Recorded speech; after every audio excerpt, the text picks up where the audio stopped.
Entonces, eso hace que cuando el traductor se encuentra al momento palabras en esa escritura que tienen distintos significados, él va a colocar lo que piense que es lo que ahí dice.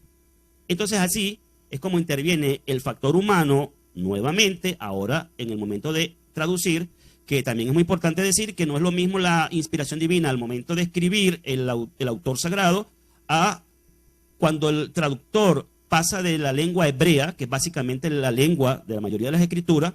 Luego vienen algunas porciones de arameo, que es una lengua semita también, familia del hebreo, y la otra lengua, ya ahora sí más extraña a ese contexto semítico, que es la lengua griega. Entonces esos son los tres idiomas en los cuales tú vas a encontrar escritos sagrados. O sea que las Sagradas Escrituras están escritas me dijo, en arameo, en hebreo y en griego. Sí, serían el siguiente orden. Exactamente. Pero en cuanto a relevancia, hebreo y arameo. Hebreo y arameo. Luego exacto, entonces las personas que hacen las traducciones para escribir las Biblias de acuerdo a su concepto, escriben de acuerdo al conocimiento que ellos tienen de las distintas palabras, y es por eso que hay infinidades de interpretaciones de las Sagradas Escrituras. Y variables y variantes de traducciones, y por eso es que hay infinidad de versiones de la Biblia, distintas versiones. Y un factor muy determinante, Marcelo, que debo decir, para las versiones de la Biblia y para el momento de traducir, es el trasfondo religioso de quien traduce. Si está traduciendo la Biblia un cardenal de la Iglesia Católica, te aseguro que vas a encontrar que Jesús es Dios y cosas por el estilo. Lo mismo si el traductor tiene trasfondo protestante o evangélico, como por ejemplo la muy famosa Biblia en el cristianismo no católico, la Reina Valera de 1960. Entonces, esa Reina Valera para los cristianos evangélicos es casi que adorada, como si hubiese caído del cielo, como que si el Altísimo lo hubiese arrojado, hubiese caído en la iglesia evangélica, y esa es la palabra fidedigna. Y le cuesta mucho a los amigos y hermanos cristianos evangélicos entendernos cuando decimos que la Reina Valera está llena de errores de traducción. Bueno, de hecho ya hoy día muchos entendidos cristianos evangélicos lo saben, y por eso hay muchas versiones modernas actualmente para el siglo XXI de la Biblia de los cristianos evangélicos. Entonces, ese factor es determinante, Marcelo, el contexto lingüístico. Otra cosa muy importante para eso entender es que, ¿cómo te llamas tú? Marcelo. Marcelo, Juan Marcelo. ¿Cómo te llamas tú en China? Juan Marcelo. ¿Y en Estados Unidos? Igual. ¿Y en Rusia? Igual. Pero entonces, si eso es así y realmente es una regla universal, tu nombre es tu nombre donde quiera que tú vayas en cualquier región del mundo, a la Biblia le aplicaron el cambiarle todos los nombres a los personajes, a las ciudades, a todo lo que sean nombres en la Biblia, han cambiado. Entonces tú hoy ves que llaman al personaje que en la Biblia lleva por nombre Yeshua, que originalmente o más antiguo el nombre completo es Yahoshua en lengua hebrea, porque él era un hebreo, y luego esa palabra Yahoshua en el hebreo se acostumbra a abreviar los nombres, y ya luego, mucho más adelante en la historia, ese nombre Yahoshua, que se conoce, luego te explicaré por qué, como Yehoshua más popularmente, y ese Yehoshua lo redujeron a Yeshua, es lo mismo, son variantes del mismo nombre, es el nombre del personaje. Entonces viene el traductor de la Biblia y le pone Jesús. ¿Y por qué esa injusticia con el nombre, no solo de Yeshua, sino de todos los personajes de la Biblia? Entonces tú te encuentras a Moisés, cuando en realidad se llama Moshe, te encuentras a Elías, cuando en realidad se llama Eliyá, te encuentras, bueno, a cada uno de los personajes bíblicos. Te encuentras a Galilea, cuando realmente se llama Galil, y así. ¿Y cuál es la explicación, digamos, histórica que se da respecto a cambiar los nombres de las Sagradas Escrituras? Bueno, en un afán de los traductores bíblicos con sus trasfondos religiosos, de adaptar el mensaje a sus criterios y a las civilizaciones y a las culturas, a transculturizar el mensaje, ¿me explico? Creo que eso ha sido un grave error. Nosotros creemos que por eso se necesita restaurar el mensaje de la Biblia. Se necesita que la gente sepa que el nombre de la persona más importante de la Biblia, que es el creador soberano y supremo del universo, que se revela en ese libro, no es Jehová, no es el Señor, no es Dios, que son adaptaciones que le han hecho. Su nombre está en la Biblia en hebreo, y aunque entre los judíos existe la norma de que no se pronuncie ese nombre porque ellos lo consideran como irrespetuoso pronunciarlo, lo cual no significa que no lo conozcan, como algunos se dan la tarea de decir que no se conoce el nombre. El nombre del Ser Supremo que nosotros nos honramos en comunicar y en pronunciar y en proclamar es en hebreo Yahweh. O sea, serían como cuatro vocales. Yahweh. Esa es la pronunciación, Yahweh. Entonces se escribe desde el hebreo con las letras Yod, He, Waw, He, que se transliteran como YHWH. Entonces, ese nombre en hebreo se pronuncia Yahweh. Pero hoy tú ves que la gente conoce a Jehová, conoce al Señor, conoce a Dios, y sobre todo la palabra el Señor es muy común en la religión institucionalizada, dentro de la cristiandad, y produce una gran confusión porque la gente llama al Señor a Cristo y llama al Señor a Jehová. Cuando dicen el Señor, uno no sabe de quién están hablando en realidad. Otros mezclan tanto el tema que creen que Jehová y Jesús son la misma persona. Así que hay una mezcla que se deriva de todo este problema lingüístico de las Sagradas Escrituras. Es por lo tanto muy importante para nosotros el llamado a que los creyentes de la Biblia, los que leen la Biblia, no solamente lean, sino estudien, escudriñen, pero desde el trasfondo lingüístico de las Escrituras, porque existen hoy día muchas maneras de conseguir acceso en línea, por internet, o hay muchas formas de cómo encontrar acceso más apegado a los manuscritos hebreos, arameos, griegos, que simplemente limitarse a las traducciones. De hecho, te recomiendo un programa, y les recomiendo a todos los que nos oyen, si conoces un programa que se llama Eastword. Eastword, allí es un programa donde tú puedes cargar de módulos de distintas versiones de la Biblia, diccionarios bíblicos, enciclopedias, compendios, comentarios, etcétera, etcétera, etcétera, mapas. Bueno, tú puedes cargar ese programa de distintos módulos que te informan y vas a encontrar las diferentes versiones de la Biblia. Te recomiendo la nuestra, la que usamos nosotros. No significa que sea perfecta o que sea la mejor de todas, pero es la nuestra, la que usamos en el movimiento Yahweh Ben Internacional. Se llama BIN, con B pequeña, BIN. BIN significa Versión Israelita Nazarena. Y es una versión de varias versiones que hay de la Biblia que las reconocemos como restauradas. Y lo que significa en cuanto a restaurada no es que le modificamos nada, sino que se hace el trabajo, igual que todos los demás traductores de la Biblia, pero restaurando los nombres sagrados de Yahweh y de Yahoshua, los nombres de los personajes, los nombres de las ciudades, para que la gente se familiarice un poco más. Te reconozco que no es fácil, después que llevas muchos años hablando del Señor, muchos años hablando de Jesús, te cuesta acostumbrarte a distintos nombres de ciudades que suenan extraños. Claro, claro, yo siempre digo lo mismo, o sea, en el sentido de que uno tiene que desaprender para volver a aprender. Pasa en cualquier cuestiones de la vida en donde uno a veces tiene que darse cuenta que durante muchos años estuvo equivocado y tiene que desaprender esa información que trajo de antaño, porque nuestros abuelos, tatarabuelos nos hablaban de la Biblia o de las religiones, y volver a aprender, volver a cuestionarse y volver a repreguntarse y volver a investigar. De igual manera, a mí lo que me llama mucho la atención es por qué como que perdió credibilidad o la gente le cuesta mucho conectarse con la lectura de la Biblia o ser una persona religiosa. Yo trato de inculcarle a mi hija y como que por respeto no me dice nada, pero yo entiendo de que como que no le seduce la idea de conocer la palabra de Dios. ¿Y por qué pasa eso? ¿Quiénes son los responsables? ¿Es el hombre? Bueno, creo que la sociedad posmoderna, y mientras más hacia la modernidad avanza, ha perdido esa especie de valores, ¿no? Nosotros valoramos o apreciamos lo antiguo. Creo que la sociedad actual no valora mucho lo antiguo, lo viejo. Bueno, de hecho, en las mismas relaciones humanas, tú te das cuenta que a los viejos, las personas de la tercera edad, gente mayor, pues como que los menosprecian mucha gente, ¿no? Tal cual, sí coincido. Pero hay sociedades como la japonesa, creo, entendido, la oriental, ¿no?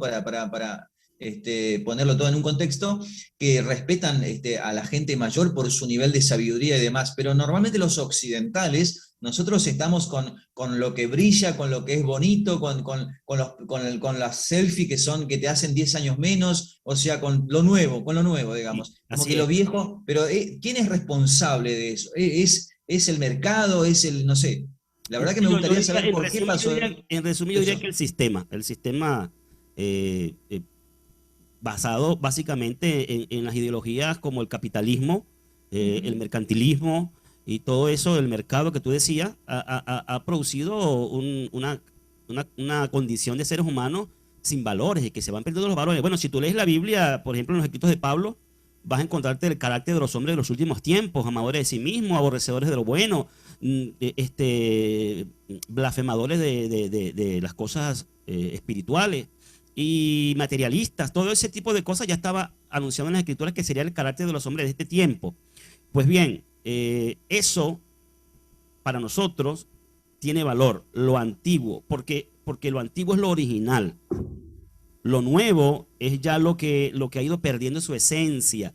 Y hoy, desde hace muchísimo tiempo en el mundo, nosotros venimos proclamando un mensaje. Y no creas que somos nosotros los únicos tres locos que andamos por el mundo diciendo estas cosas de llamar a los creyentes en la Biblia a la restauración de la fe, sino que es un mover profético, está en la Biblia. Todo esto está en las escrituras que habría de acontecer. Un tiempo en el cual habría la necesidad de llamar previo al regreso del Mesías al mundo, porque nosotros creemos que lo que dice la Biblia es verdad, y la Biblia dice que el Mesías regresará al mundo, ese personaje que conoce el mundo como Jesucristo regresará, y pues antes de su regreso tiene que haber una restauración, porque ha acontecido en el mundo lo que se conoce como la gran apostasía, y va en desarrollo y va aumentando. La apostasía es apartarse de la fe original, y la fe original no es otra que la fe bíblica.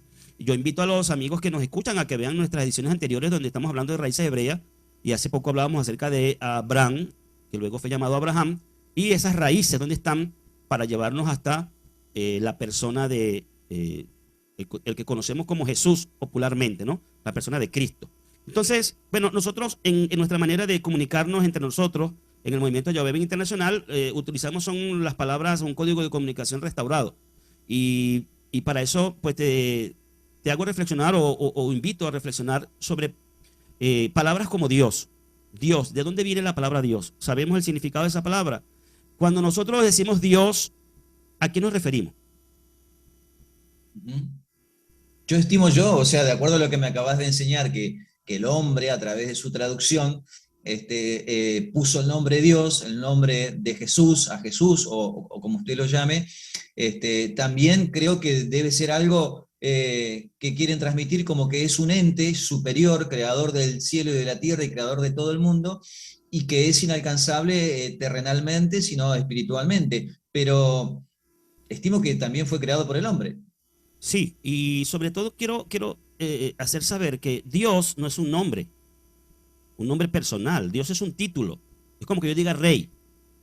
Claro. Entonces, cuando yo digo Dios, yo no me estoy refiriendo a una persona en específico, porque la Biblia misma dice, y todos estamos conscientes que hay muchos dioses en el mundo, muchos dioses, muchos señores. Entonces, cuando yo digo Dios, no estoy siendo específico a quién me estoy refiriendo. Entonces, hay un concepto que nosotros defendemos que es el concepto del monoteísmo. Monoteísmo es una palabra que significa un solo Dios. Y regularmente la sociedad en la que vivimos es politeísta. Quiere decir que cree en muchos dioses. Tú eres un libre pensador, tienes ese concepto de que hay muchas deidades y muchas, no sé, dimensiones y entidades en este mundo que se equiparan al ser supremo que la Biblia dice que creó los cielos y la tierra. Sí, sí, sí, yo creo que, o sea, así como yo me cuestiono ciertas cosas, hay muchas personas que se cuestionan ciertas cosas y tienen el derecho de caminar por ciertos caminos, valga la redundancia, y buscar el significado de lo que quieren encontrar. Y luego lo transmiten y está en uno si se le cierra el concepto o no y seguirlo o no. Pero sí, yo creo que todos tenemos el derecho de pensar libremente y de buscar nuestra respuesta, ¿no es cierto? Creo que sí. Bueno, en este caso, nosotros respetamos siempre eh, la idiosincrasia de cada quien, la opinión, el entendimiento, las convicciones en todos los ámbitos. Y lo que sí reiteramos es que nosotros, por ser creyentes bíblicos, nos ajustamos a la regla bíblica. Cuando algo no se ajusta a esa regla, nosotros lo desechamos para nosotros y damos la información para quienes la quieran recibir. Fíjate que hay un factor importante acá cuando yo te decía que se ha hecho una injusticia con la escritura, es que, volviendo al punto de lo antiguo y lo nuevo, dentro de la misma religión cristiana, se introdujo llamarle a 39 libros de la Biblia antiguos, Antiguo Testamento, y a 27 libros de la Biblia, que es una porción menor, Nuevo Testamento. ¿Te das cuenta cómo lo que acabamos de reflexionar está reflejado en la Biblia? Ahora, ¿tú crees que en la Biblia se habla de Antiguo y Nuevo Testamento? Jamás. Nunca se refieren en la Biblia al Antiguo Testamento o al Nuevo Testamento. Eso lo introdujo el hombre. Y luego entonces, al decir que hay un testamento antiguo, han avanzado más allá en decir que además de antiguo está obsoleto y está abolido. Entonces, en la cristiandad, en la religión institucionalizada, ven los 39 libros del llamado Antiguo Testamento como una referencia histórica, pero no como una norma que aplique al movimiento cristiano, a la religión cristiana como norma de fe, sino que la que más aplica o la que le dan autoridad superior es a lo que se llama el Nuevo Testamento. Y en la cristiandad se habla de que la enseñanza es cristocéntrica, lo cual significa que Cristo es el centro de todo. Y eso está, debo decirles a todos los que nos escuchan, que está totalmente sacado del contexto de las Escrituras. En las Escrituras hay un solo ser supremo, uno solo. Ese ser supremo hizo en su eternidad, porque él no tiene tiempo, él es un eterno presente, para él no hay reloj, calendario, nada de esas cosas. Entonces, la primera creación, lo primero que dice, utiliza el término engendró, ese ser supremo, es a lo que se conoce como el Hijo. Se conoce como el Hijo, óyeme Marcelo, no desde que salió del vientre de María, que te informo que en hebreo se llama Miriam. Miriam, la madre de Yeshua, no le da origen a la persona de Yeshua. La persona de Yeshua o de Yahoshua nace en un tiempo remoto, como la primera creación del Ser Supremo que lo engendra. Y por lo tanto hay una relación de padre a hijo. Era un espíritu y luego ese espíritu toma forma humana. Estoy hablando del hijo, no del padre. Toma forma humana y nace de la mujer que en la historia se conoce como María, que era la esposa de José. Todos conocen la historia de María, José y todo el nacimiento del niño Jesús, como lo llaman. Entonces, esos eran dos personajes hebreos, judíos, que tienen que ver mucho en la historia, que traen al mundo al Redentor como ser humano. Entonces, la Biblia dice que el Hijo se hizo carne, se hizo hombre y vino a traer un mensaje que es el mismo mensaje de la fe bíblica antigua. Pero ¿qué hizo la religión a través de las traducciones de la Biblia y todo esto? Pues transformó a ese hijo, a ese hombre que vino al mundo, en Dios. Entonces la gente hoy llama a Cristo Dios, oran a Cristo, adoran a Cristo, y cuando hablan de Dios ponen una imagen que ellos dicen que es Cristo, que lógicamente no es, porque nadie le tomó una foto a Cristo en sus días para presentarla hoy al público y decir, este es Jesús el Mesías.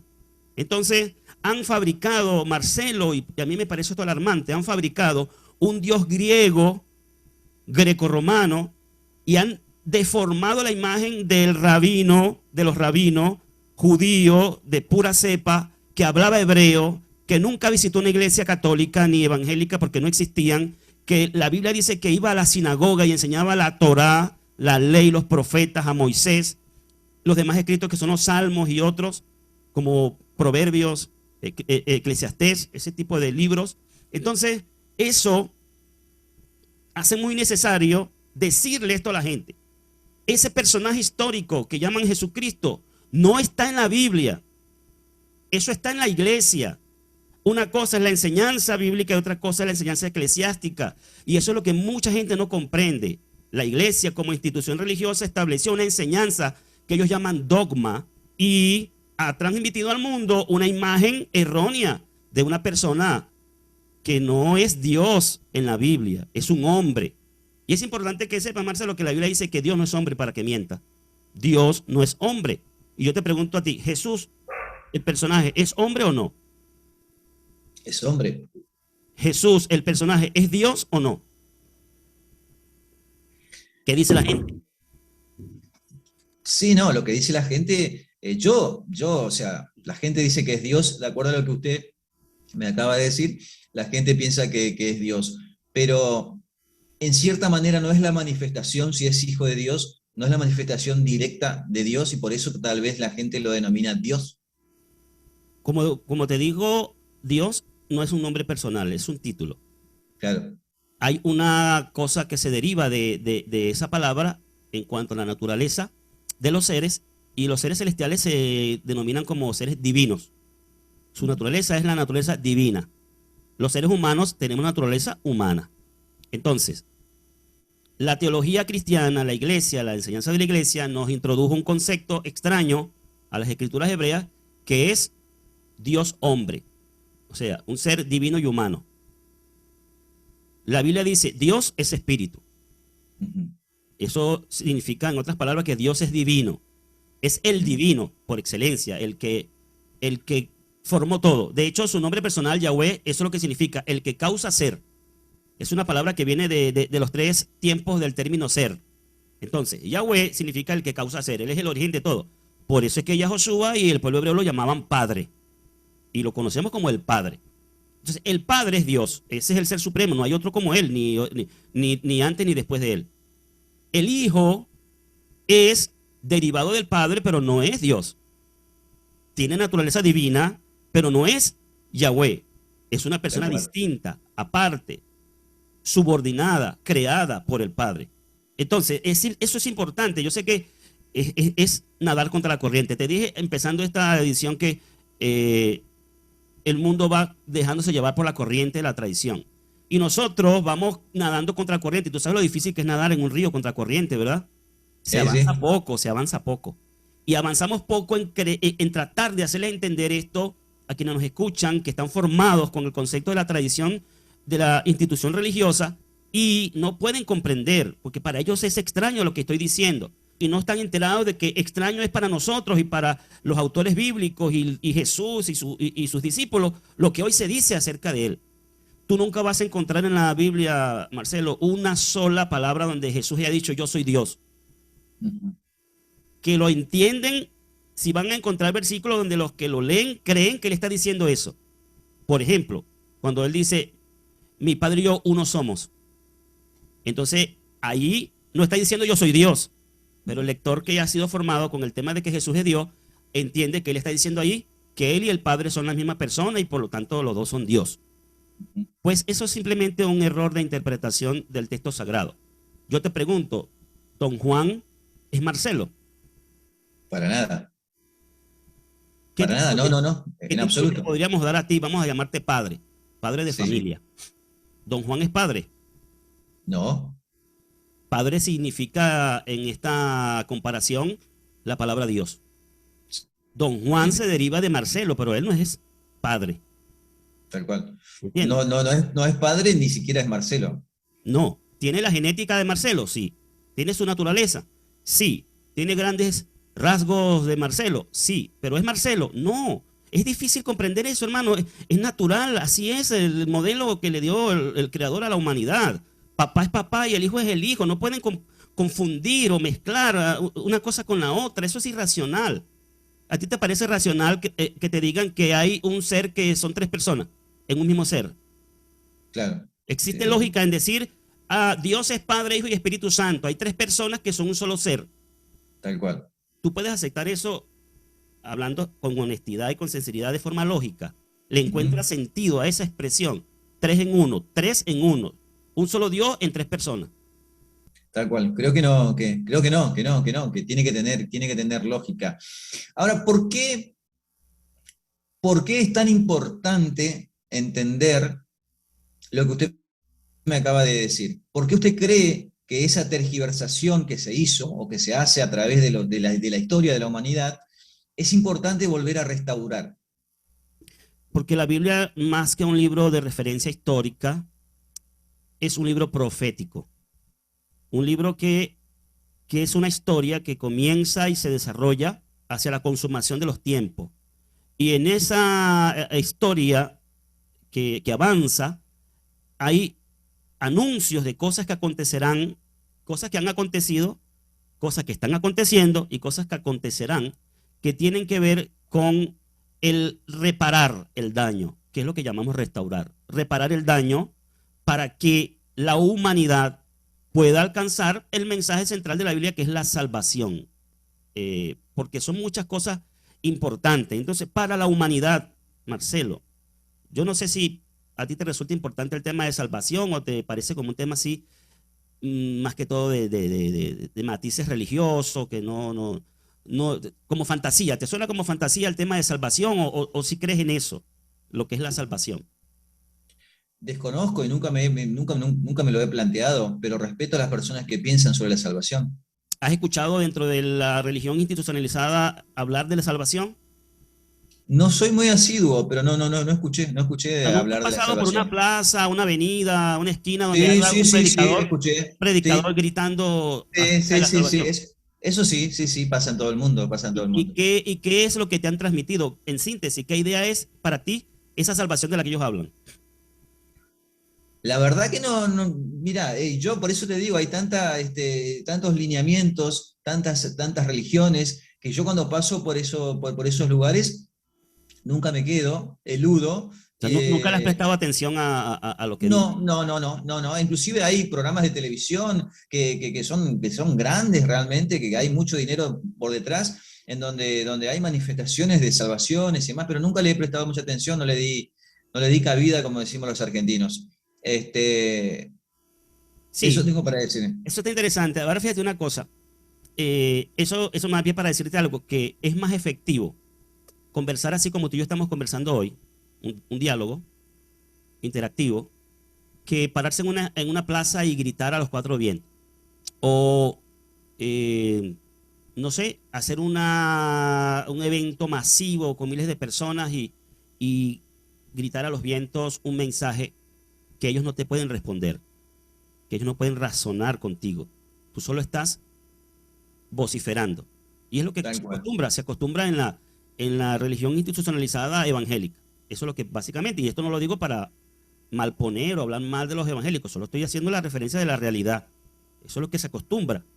Los católicos no lo hacen, los católicos lo hacen de otra manera, pero Tal cual. evangélicos y otro tipo de grupos parecidos como los testigos de Jehová, bueno, los testigos de Jehová tampoco utilizan el formato de proclamar así al aire. Ellos Ellos van, salen a ellos van visitar. de puerta en puerta y tocan, que es más bíblico. La Biblia muestra eso, ¿no? De ir de casa en casa. En ese sentido están más correctos los testigos de Jehová que los grupos que se paran en una tarima a gritar con un micrófono y unos altavoces a todo volumen. Pues bien, con esto, ¿qué quiero decir? Que el mensaje que se ha transmitido, muchas veces la gente ni lo percibe o no le presta atención, o los que le prestan atención entienden una cosa distinta. Te voy a explicar, te voy a sintetizar en el menor tiempo posible lo que es la salvación según las Sagradas Escrituras. ¿Mm? Para comenzar, debo preguntarte, ¿tú crees en el alma, lo que llaman alma, el alma inmortal? Sí, sí, sí, sí. ¿Qué Algo es de para ti eso el creo. alma? Rapidito, así, ¿qué es para ti el alma? Alma, ¿qué es? Para mí el alma es lo que nos mantiene a nosotros con vida, que nuestro cuerpo sienta y haga cosas de acuerdo a manifestaciones de nuestra alma. Eh, yo creo que no somos solamente esto, ojo, pie, cabeza, cuerpo, físico, sino tenemos algo en el interior que tiene que ver con el alma. Cuando uno mira a los ojos de una persona o a un animal, hay como una comunicación que me parece que es de alma a alma. No sé bien la terminología del término alma, tal vez estoy diciendo cualquier cosa, pero es lo que yo siento, que el alma es una comunicación entre los seres que nos mantiene en el universo. El espíritu, el alma, debe haber digamos, esa distorsión que entró en mi cerebro, pero es lo que yo entiendo respecto al alma, digamos. Fíjate que Creo que es acabas de lo más, decir algo, creo que es muy importante. Fíjate que acabas de hacer algo, Marcelo, qué bueno. Aparte de presentarnos la forma de pensamiento de la tradición, lo que nos han transmitido, eso es lo que regularmente todo el mundo considera que es alma, algo que está dentro del ser humano. Fíjate, no es el ser humano, sino algo que está dentro del ser humano. Pero acabas de decir alma y espíritu. ¿Tú puedes diferenciar entre alma y espíritu? Yo sé que son ¿Cuál es cosas la diferencia? diferentes. Claro, yo sé que son cosas diferentes, pero no te podría decir qué es el alma y qué es el espíritu. Creo que, que hay una mancomunión entre el alma y el espíritu, ¿sí? Con algo superior, ¿sí? Que realmente existe y que lo sentimos todos los seres humanos, pero como es el amor creo que no se puede explicar. Cuando uno intenta explicar el amor es porque no es amor. Entonces, creo que también el alma y el espíritu tienen esa mancomunión entre ambas, pero no sabría decirte bien qué es cada una de las dos cosas. Sí sé que existen, que son diferentes, pero creo que están unidos. Muy bien. Te voy a explicar también, no te voy a preguntar que si has escuchado, porque me imagino que de esto no has escuchado, porque son asuntos de teología. Mira, la religión institucionalizada viene influenciada por el último más grande imperio que aún todavía permanece en el mundo, que es, luego de varios imperios que han sucedido unos a otros en la historia humana, el último imperio que todavía permanece de alguna manera en el ámbito religioso es el imperio greco-romano.